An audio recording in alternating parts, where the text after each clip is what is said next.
आप सभी बच्चे इधर ध्यान देंगे। आप लोगों के लिए एक इम्पॉर्टेंट प्रश्न है। एक समलंब का क्षेत्रफल 34 सेंटीमीटर स्क्वायर है और इसके समांतर भुजाएं 7 सेंटीमीटर तथा 10 सेंटीमीटर है। तो समांतर भुजाओं के बीच की दूरी ज्ञात कीजिए। इस प्रश्न को आप लोग कैसे सॉल्व करोगे? सबसे पहले मैं क्या करता हूँ, एक समलंब चतुर्भुज बनाता हूँ और इस फिगर के हिसाब से इस प्रश्न में क्या क्या दिया हुआ है उसे लिखना है। एक समलंब का क्षेत्रफल कितना है? 34 सेंटीमीटर स्क्वायर।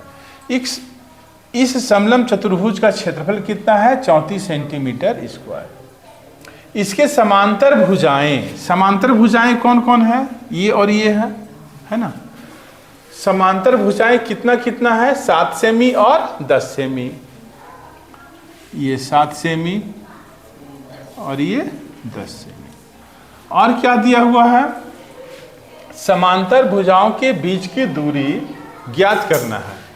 ये और ये दोनों समांतर भुजाएं हैं, तो इन दोनों भुजाओं के बीच की दूरी क्या है? इसे हम लोग मान लेते हैं h सेंटीमीटर। ठीक है। अब आपको क्या करना होगा? फॉर्मूला लिखना होगा। समलंब चतुर्भुज का क्षेत्रफल बराबर 1/2 समांतर भुजाओं का योग गुना ऊंचाई। ये फॉर्मूला होता है। मैंने फॉर्मूला लिख दिया। समलंब चतुर्भुज का क्षेत्रफल कितना दिया हुआ है? 34 1/2। इसके बाद समांतर भुजाओं का योग। समांतर भुजाएं कितना कितना है? 10 सेमी और 7 सेमी। तो 10 + 7 करना होगा, गुना ऊंचाई तो हम लोगों को मालूम करना है, जिसे हम लोगों ने माना है h। तो ऊंचाई की जगह पर आपको भी यहाँ h लिखना होगा।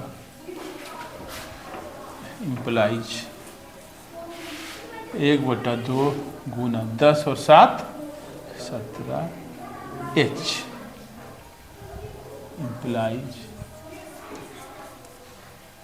17h/2। इसके नीचे मैं मान लेता हूँ 1 है। इसके बाद हम लोगों को क्या करना होगा? क्रॉस मल्टीप्लाइकेशन करना होगा, है ना, तिर्यक गुना। तो 17h को हम लोग 1 से गुना करेंगे तो 17h होगा।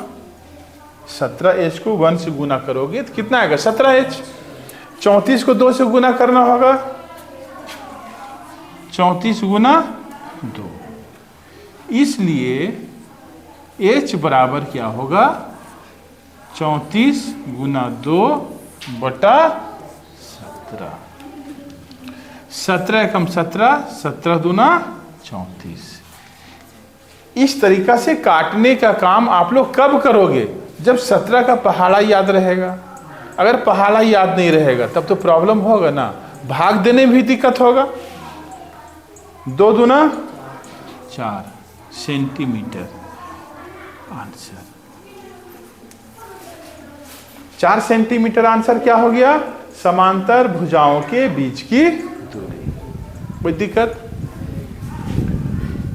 पहाड़ा का उपयोग मैथ में बहुत ज्यादा होता है, और यदि आप लोग चाहते हो कि पढ़ें हम लोग 8वां क्लास के बाद भी, ये नहीं कि 8वां क्लास पढ़ लिए फिर छोड़ दिए, वैसा शायद ही बच्चा लोग करता है। 8 क्लास के ऊपर पढ़ता ही है।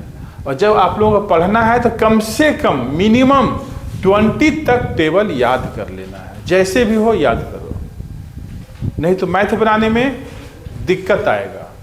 ओके, इसको नोट कर लो।